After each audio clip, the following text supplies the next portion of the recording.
ভারতের সিনেমা অভিনেতাদের আয় নিয়ে বিতর্ক বেশ পুরনো। এমনকি তাদের কারো কারোর সাথে মাফিয়ার সংশ্লিষ্টতারও অভিযোগ আছে। কিন্তু এর পরেও বলিউডের অভিনেতাদের আয় যে কোনো ভারতীয় ধনীর চেয়ে কম নয়।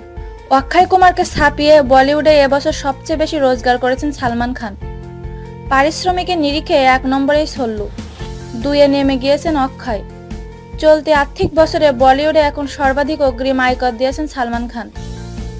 ভারতের আয়কর দপ্তরের বরাত দিয়ে গণমাধ্যমের খবর, অগ্রিম করদাতাদের তালিকায় দেখা গিয়েছে সালমানকে।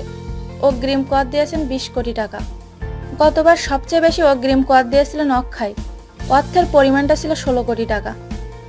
সালমান অক্ষয়ের পরে বলিউডের সর্বোচ্চ আয়করদাতাদের মধ্যে রয়েছেন রণবীর কাপুর 15 কোটি, শাহরুখ খান 14 কোটি ও অমিতাভ বচ্চন 8.75 কোটি। আয়কর দপ্তরের এই তথ্য 31শে ডিসেম্বর শেষ হওয়ার তৃতীয় ত্রৈমাসিক পর্যন্ত। এখনও চতুর্থ ও শেষ ত্রৈমাসিক বাকি রয়েছে।